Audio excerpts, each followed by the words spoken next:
અમદાવાદમાં શાકભાજીના ભાવમાં કોઈ ખાસ રાહત નથી મળી। કેટલીક શાકભાજીના ભાવ ઘટ્યા તો અમુક શાકભાજીના ભાવ હજુ પણ આસમાને છે।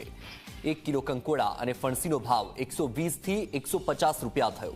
પ્રતિ કિલો ગવારનો ભાવ 100 થી 120 રૂપિયા। તો બટાકા અને ડુંગળીના ભાવમાં એક મહિનાથી કોઈ રાહત નથી। પ્રતિ કિલો બટાટાનો ભાવ 40 રૂપિયા અને ડુંગળીનો ભાવ 50 રૂપિયા છે। જે શાકભાજીના ભાવમાં ઘટાડો થયો છે તેની વાત કરીએ તો ટામેટાના ભાવ 80 થી 100 થી ઘટીને 50 થી 60 રૂપિયા થયો। ભીંડાનો ભાવ 80 થી ઘટીને 40 રૂપિયા થયો। જે શાકભાજીના બહારથી આવી રહી છે તે શાકભાજીના ભાવમાં હાલ કોઈ રાહત નથી। પાછલા કેટલાક મહિનાઓથી જોઈએ તો શાકભાજીના ભાવમાં ઘણો વધારો છે। ગૃહિણીઓ કે જે સામાન્ય બજેટમાં પોતાનું ઘર ચલાવવાનું વિચારતી હોય તો શાકભાજીના ભાવ ખૂબ આસમાને છે, જેના કારણે તેમને મુશ્કેલીનો સામનો કરવો પડી રહ્યો છે। પાછલા 10 દિવસની વાત કરીએ તો કેટલીક શાકભાજી એવી છે કે જેમાં સામાન્ય ઘટાડો થયો હોય। ટામેટાની જ વાત કરી લઈએ તો ટામેટા અગાઉ કે જે 100 થી 120 રૂપિયા કિલોના ભાવે પહોંચ્યા હતા, એના ભાવ અત્યારે ઘટાડો જોવા મળી રહ્યો છે।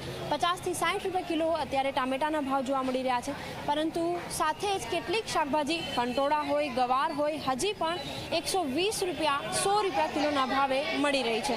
ક્યાંક જે ગૃહિણીઓ છે એમણે શું બનાવવું શું ન બનાવવું તે સૌથી મોટો પ્રશ્ન થઈ પડે છે। વેપારી આપણી સાથે ઉપસ્થિત છે, એમની સાથે વાતચીત કરીશું, એમને પૂછીશું આપ જણાવો કઈ કઈ શાકભાજીના ભાવમાં આંશિક ઘટાડો છે અને કઈ શાકભાજી હજી પણ મોંઘી છે? અત્યારે જે અહીંયા લોકલ આઈટમ છે એ વસ્તુમાં ભાવમાં ઘટાડો થયો છે અને અત્યારે જે બહારગામથી આઈટમો આવતી હતી ને એની માલની આવક ઓછી છે, એના હિસાબે એ વસ્તુમાં ફુલાવર છે, પછી ફણસી છે, એવી વસ્તુ છે ને વટાણા છે, કંકોડા છે, એ વસ્તુમાં હજી ભાવ ઉતર્યા નથી। કઈ શાકભાજી છે કે જેમાં ભાવ ઉતર્યા છે અને શું ભાવ ચાલી રહ્યો છે? ત્યાં ભીંડા પહેલાં 70-80 હતા, અત્યારે 40 રૂપિયા કિલો થઈ ગયા છે। સોળી બી ત્યાં પહેલાં 120 ને 140 રૂપિયાથી અત્યારે 80 રૂપિયા કિલો થઈ ગયા। ટીંડોળા બી 120 હતા, એના 80 રૂપિયા કિલો થઈ ગયા છે। અને જે ફુલાવર છે ને એમાં જે આવક ઓછી છે એટલે એના ભાવ ઉતર્યા નથી।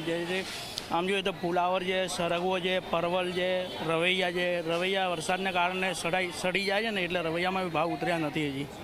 બિલકુલ, સાથે જ જે ઘરની કસ્તુરી કહેવાય ડુંગળીના ભાવ હજી પણ વધારે છે। ડુંગળી 50 થી 60 રૂપિયા કિલોના ભાવે મળી રહી છે। બટેકા છે તેના પણ ભાવ છેલ્લા ઘણા સમયથી ઉતર્યા નથી, 40 રૂપિયા કિલો જ છે।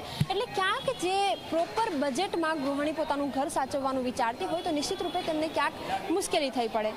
કેમેરામેન ઉમેશ પરમાર સાથે સપના શર્મા, ઝી 24 કલાક, અમદાવાદ।